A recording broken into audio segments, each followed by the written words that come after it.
All right, good afternoon, YouTube. Welcome back to my channel again. My name is Max. Um, Hold on, just let me make sure I have it correct here. I've been trying to work on getting my camera fixed, but it's kind of. All right, I think I got it. Welcome again back to my channel. Again, my name is Max. I have a condition called retinitis pigmentosa. It's a condition that causes you to go blind throughout your lifetime. And in today's video, we're actually going to talk exactly about that and just give a little bit of information on what it is and based on my little bit of knowledge. And I'm not an expert or anything, so more of a perspective of somebody who has retinitis pigmentosa, exactly what exactly happens. So before I came to do this video, I actually did a little research online. And there's a lot of bit of mixed information about exactly what it is. So I'm just going to give you information on what I do know is fact. So retinitis pigmentosa, it's a condition, like I said, that causes you to go blind. So it is passed down genetically, and not everybody in your family gets it, and it even skips generations, I think, too, because none of my, like parents or grandparents or uncles or aunts have it. But myself, my little brother, and my sister all have it out of, 8 siblings. So it's very random on how it gets passed out. I don't know how DNA wants to pick who and choose gets it and who doesn't, but so pretty much what it is, it's a condition that you're born with. Typically, you are born with either a little bit or a lot of vision. It really depends. Retinitis pigmentosa is one of those things that it really affects everybody differently. Let me give you an example. When I was in high school, my sophomore year of high school, for 1 year I went to the Arizona State School for the Deaf and Blind. There to learn different things about being blind, learning Braille, learning all the tools and things that are out there for people who are blind. And while I was attending the school, I met a buddy of mine, Walter, who had the same exact condition that I had. Now I was 14, he was 13. At that time in high school, I was able to, even though I definitely did not have really good vision, I didn't have as little vision as I do now, and I'll talk about that in a little bit. At that time, I had about maybe like 20 degrees of visual field, and I still was able to see about 14 point font size in the textbook. Whereas my friend Walter, he was almost completely blind at that time. And like I said, he was 13, so he was a year younger than I was. Same exact condition. He had what's called light perception. Light perception is kind of like one of the last stages before you go completely blind. It's where you can pretty much just walk into a room and tell if the light is on or not. Can't really make anything out, but you can see that there's a light on or not, or there's light somewhere around you. And then let's go 3 years later. I'm sorry, not 3 years later. 3 years ago, when I was walking through Walmart out here in Yuma, Arizona. I was walking through Walmart, and a lady stopped me when she saw me with my cane. She asked me, she said, "You're visually impaired?" I said, "Yes." And she said, "Me too." And I asked her, she asked me what I had. I told her retinitis pigmentosa. And I proceeded to ask her, and she said, "I have the same exact thing." So we got to talking. Well, it turns out this lady was very much in, I think she said it was in her mid 60s, I believe. And she was still driving. Okay, and this is at 60-something years old, still driving. She didn't drive at night, just because she couldn't see at night, which is one of the first things that go when you have retinitis pigmentosa. It is your night vision. So yeah, it's just one of those things that can affect everybody differently, and honestly, it's just unpredictable, really. I've gone to the doctors within like a 2-3 year period, and they're like, your vision is stable. And then I've gone 3 years later after that, and they say you've lost quite a bit of vision. So it's really unpredictable, and there's not really much information known about it other than people have it. It's very rare. It is rare. It's not common. But let me talk about real quickly about what are the symptoms of this. So, like as I mentioned earlier, one of the first things that you will notice that will go as somebody with retinitis pigmentosa is your night vision. I personally never had night vision at all, ever. Now, well, I guess I can't say that. I guess as a little kid, and it's kind of hard to say because I'm 31 years young now. So being able to tell you what I can remember when I used to be able to see better than I do now is kind of, honestly, it's a faded memory. So it's kind of hard to say. But from what I remember, I think I was able to see maybe a little bit at night, but I don't think so. But that's typically, if you have someone who's born with a lot more vision, that's typically the first thing that will go. Preceding that, for the most part, with me, and for most folks, and the biggest things you hear about with people with retinitis pigmentosa is that you will lose your peripheral vision. So looking out of the side of your eyes, left, right, up, and down, it slowly pretty much just closes in to what's called tunnel vision. And that's the part that really affects everybody the most. And it's like I said, it varies really from person to person. I never had really good vision at all. Like I said, I maybe had 20 degrees of visual field at the most. Like I said, it's a faded memory, but right now, as I mentioned in my previous videos, I probably have maybe like 3 degrees of visual field, and that's just being optimistic. And then what happens is, as that window kind of closes in, your central vision becomes very much affected. Now, my central vision became affected a long time ago. I stopped being able to read textbooks, when I was around 19, 20 years old. So about 10, 11 years ago. Now, I can't see textbooks at all just because of the contrast. I can use a computer, and I'm going to make a video. Probably the next video is going to be that, once I figure out how to record onto a computer, to show all the different tools and tricks and tips that I use to use a computer. But I do use glasses for that. Now, I don't use glasses when I walk. I'm going to explain that exactly why right now. But before, here's the thing about it is it's hard to explain. Like I said, I was doing research before this video, and there's a lot of mixed information out there. So I'm just trying to base this based on what I know, based on what I've experienced in my lifetime. So I've noticed myself, especially over the last 18 to 24 months, this effect. Whereas when I'm turning my head with that little bit of vision, that little tunnel vision that I do have, that little window, when I'm turning my head, it's kind of like a really old digital camera, where when you move the camera from left to right, you have to wait a while for it to refocus to see what you're looking, to see what the camera's pointing at. And I've noticed that has been the case for me over the last 18 to 24 months. And that in itself has impacted my ability to be able to use the computer the way I have been over the last decade. The reason is because since I do have tunnel vision, I have to, look around the screen a lot, move my head and to look around the screen to make sense of what I'm looking at.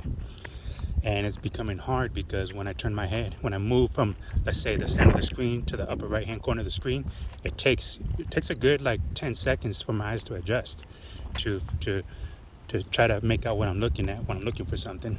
So it's very unique. It's a very unique thing that's really difficult to explain, really. But yeah, I mean, that's literally the easiest way to explain it. Like I said, typically you lose your night vision, then you lose your peripheral vision. It kind of just closes in until you go completely blind. And honestly, like I said, I'm 31 years young now.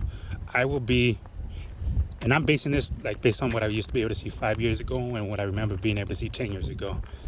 I really don't think that I'm gonna have any vision by the time I'm like 36, 37 years old. 34, 35, maybe. If I do have any type of vision at that time, I don't think it's going to be usable vision. So, which leads me to my next point, because this is a big thing, which I might actually make another video about this, but one of the biggest things that I really want to recommend to anybody who has retinitis pigmentosa is when you're making plans, because as I said, it's very unpredictable. You don't know if you're going to go blind when you're 20, when you're 30, when you're 40, when you're 50, when you're 60. Some people never go blind at all. Some people, retinitis pigmentosa affects them very slightly, only a little bit. So, but if you're someone who does have retinitis pigmentosa, especially when it comes to looking for work and what you're going to do as a career, you definitely want to make plans for your life as if you are going completely blind, okay? Because it is so unpredictable. And let's say you go into a job that requires you to have at least a little bit of sight. Maybe by the time you get out of, you do your 2, 4, 6 years, whatever you do of college or vocational school, whatever training you're gonna do, by the time you get out of that school, you may be blind. And well, guess what happens? Now you have to take a step back, reevaluate, deep breathe, and reevaluate your situation, and then find out what you're gonna do now, what you're gonna do next. So I highly recommend, if you're someone who has just been diagnosed with retinitis pigmentosa, or you're new at it, you want to make plans for your life as if you are completely blind, okay? Because what that does, it allows you to be ahead of the game. Let me give you an example. Over the last, I've worked odd times. I've been working for the last 14, 15 years. And then of course when I was in college, I did a little DJing, and then I cut grass and stuff like that when I was younger. But over the last 8 years though, I've been in the industry of customer service, working mostly call center work, and that for the most part has required me to have a little bit of vision, and I've been able to train myself to work with the little bit of vision I do have to be able to do those jobs. However, I'm at a point right now where it's very much changing. The reason why is because I'm a really good problem solver, and I'm really good with people. So that's allowed me to be very successful in customer service. And the issue is though, I've been working at pretty much call centers for the last 4 or 5 years. And those of you who are familiar with call centers, they're very big on metrics. And one of those metrics is called AHT. For those of you who are not familiar with call center work, it stands for average handle time. What that is how long does it take you to address a customer's issue, and that timer starts from the time you answer the phone to the time the customer hangs up. Okay. And this is a big one for most companies, because they want you to stay within a certain amount of time, usually within a couple minutes, or a couple minutes, anywhere from 90 seconds to 10 minutes. It all depends on the company and what type of work it is. For example, when I was doing Walgreens customer service, it was 90-second average handle time, where because people are just calling in for prescription refills. But then when I worked for other companies like roadside assistance, it was like 4 or 5 minutes, because you have to get more information. You have to get the vehicle information, customer information, and then you have to call around and find a tow truck and all that kind of fun stuff. But so I'm at a point right now where this last one I was working on was AT&T, and I was really good at it. I was really good at it. I knew the information. I was really good with customers. But the issue was, because of the vision loss, I'm at a point where it's just I'm taking too long on the computer. Even though I'm good at what I'm doing, it's taking me a lot longer than normal, than most people around me, and that cost me my job pretty much. So that's why I recommend, because I'm in a position now where I'm doing that. I'm having to do that right now, where I have to, at 31 years old, reevaluate everything and learn a new skill, and try to figure out, what I'm gonna do next. So that's why I recommend, if you are somebody with retinitis pigmentosa, it is unpredictable. The chances of going blind is very high. So you do want to prepare for yourself for as if you are as if you are completely blind, because that's really going to save you. It's going to future-proof you for a while. So what exactly is it that causes you to go blind? Based on what I understand, it's the cones and the rods in the back of your eye, which is like, I guess, these reflectors that helps reflect light or something like that in the back of your eyes, and then it gets transferred through your retina to your brain and a whole bunch of other crazy stuff. I do apologize if it's the wind is a little loud. It's a nice breezy day today in Yuma, Arizona. We're only supposed to get up to like 100, which is pretty nice, and we got a nice breeze going, so I do apologize. That means the temperature is going to start cooling down soon, so that's a good thing. So yeah, so what ends up happening is those cones and rods, which are at the back of your eye, pretty much just slowly die out. And you can even see this in pictures. So if you're curious, you can look it up on Google. But those people who have retinitis pigmentosa, they're very familiar with it. When you get a picture of your eye, instead of it being like a solid white eye on the back of it, it looks like somebody took some pepper and sprinkled it on your eye, because you have all those like dead cones and rods. It's pretty unique, pretty interesting, and that's how it's been described to me, at least. So yeah, and that's one of the biggest signs. I remember my last doctor I went to a couple years ago, he saw it, he said, oh yep, there's a pepper eye. Yeah, you definitely got full-blown retinitis pigmentosa. So I guess that's the best way to describe it. But what information is known about it? Well, it's been studied a lot over the last few decades. It was very difficult to diagnose earlier. There was little to no information. When I got diagnosed, I was 14 years old. This was back in 2006, 2005. And even then, it was still really new. Not very little information that was known. That's why it was even difficult to diagnose. It still is, from my understanding, from my research. It's still difficult to diagnose in kids. Like most people don't get diagnosed until their teenage years. But there, as of right now, are there treatments? No. Something that can reverse it? No. There are some things I know that are currently in the works, being tested in like Europe. That helps. That is, they're trying to see if it slows down the progression, or if not, stall it.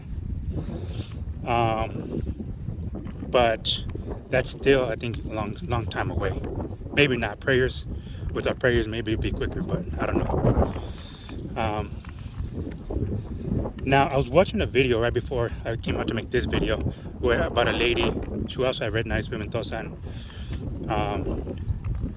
I didn't watch the whole video, but they were talking about this, and most of y'all probably heard about this, is that they want to try to put like different chips or use technology to try to find ways to replace the eyes or something, I guess. I'm not sure. But to do the work of the eyes, to send the signal to the brain. I'm not sure. I'm not a scientist, I'm not a doctor, so I can't tell you all that kind of stuff, but it was very interesting. What does that look like for the future? I don't know, because all these things are very much in the beginning stages. They're experimental things. So would it be available in my lifetime? I don't know. Who knows? honestly, I'm not even worried about it at this point, because you get to a point, you know, when the doctor says, hey, you're going blind, it's not really anything we could do about it. You just accept it. You got to move on, right? And if you're someone like myself who's a person of faith, then you know you do so, and you love the life that God gives you, you know, and you do exactly what, in my case, and well, in all of our cases, we're designed to do, and that is to glorify God. And so that you know, my responsibility is to use my disability as a way to do so in some way, somehow, and I do. Now, would it be nice to be able to see again? Honestly, I don't know. And the reason I don't know, and I've been thinking about this a lot recently, is because I don't really know what it was like to see. So it's kind of hard. Obviously, people tell me how great it is to be able to see. I gotta imagine it's like very vivid and stuff, you know. But I don't have memories, good memories at least, of what it's like to see. And I never really had vision where I was able to like see really good. So it's hard to want something that you never had, if that makes sense. So yeah, I hope that I hope I explained a little bit, give you guys a little bit of understanding, a little bit of clarity on exactly what retinitis pigmentosa is. I know I jumbled up, I know I ramble a little bit there, but yeah, essentially, overall, like I said, it's a condition you're typically born with. You typically have vision when you're born with it.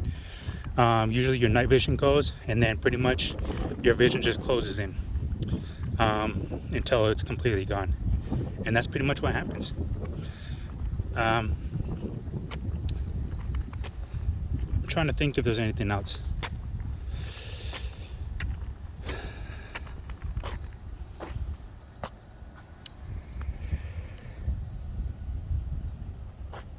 Obviously, it is something difficult. You have to live with. But like I said, you know, if you're a person of faith, you'll be fine. You'll have no issues at all. Especially with today's technology, there's so much out there that can really help you. And then you got people like me making videos to give you some tips and tricks and different ideas of how to do things, you know, because we still gotta be productive like everybody else. You still gotta be productive. As I talked in my video a couple days ago, or a couple videos ago, the one thing I don't want people to do is to give up. Don't give up. Don't throw your hands up because you're going blind. Okay? God gave you a life on this earth, and love the life God gave you, and be thankful for it. So get out there, go do something, get a job, save up some money, go on a vacation, go out and spend some time with your friends, go spend some time with your family. I've seen way too many times where people kind of just give up when they become disabled, especially going blind, and they just kind of lock themselves in the bedroom. And don't do that. Okay? There's a lot of life to live out there, so go and live it. Like I said, there's so much technology nowadays that this is it. It's possible for you to do it, and there are people literally working around the. And this is with me watching all these videos. I've learned there are people literally working around the clock. Excuse me, I can't even talk.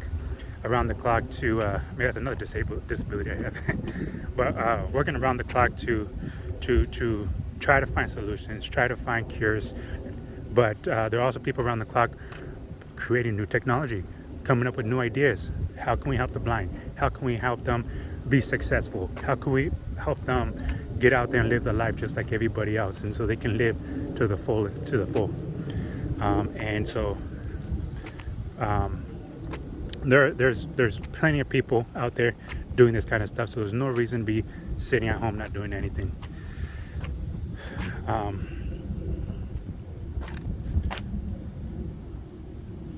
So I hope this video helps. I hope it clears up a little bit. The last thing I want to, excuse me, folks. The last thing I want to talk about is seeing a doctor. Here's the thing. I don't see the doctor anymore. I used to go every couple years but I don't anymore, simply because yes, I go to the doctor and it's like, yeah, you're still blind, you're still going blind and stuff like that. I mean, all they're doing is giving me an update on what I already know. And as probably some of you know, paying for a retina specialist is not cheap, not cheap at all. So I don't really go to the doctor for them to tell me like, hey, you're going blind. I'm like, yeah, I know this. You know, so I don't really go see the doctor anymore. You know, like I said, I'm a faith-led man. If anything, you know, I'm sure I'll see something on the news, because I'm sure if some cure came out to cure retinitis pigmentosa, and I'm gonna say specific retinitis pigmentosa because there's a lot of cures out there that cures a lot of eyesights. But you also have to remember, folks, is that there are many different reasons people go blind, not just one. There's a lot of them.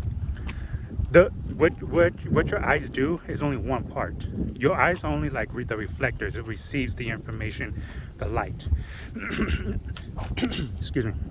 And then that light goes through your retina, which goes to your brain, and then different parts of your brain processes all of that information. It's pretty crazy, you know, how it all works. So there are many things that causes people to go blind. With that said, that is the reason why sometimes you turn on the news and you'll see a story about somebody who was blind and now they can see a little bit, or someone who was going blind but then now they can see again. And there are absolutely cures for different conditions that cause people to go blind, but not right now for retinitis pigmentosa specifically.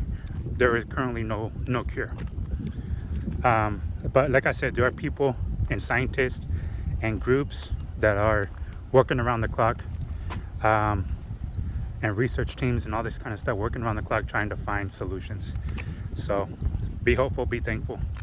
But if not, like I said, no reason to sit around waiting for that. Get out there, live life. Anyways, folks, it is getting warm outside. I'm gonna drink some water. As you can tell, I can barely talk anymore. I'm gonna head back home, get me some lunch, and then go on with the rest of my day.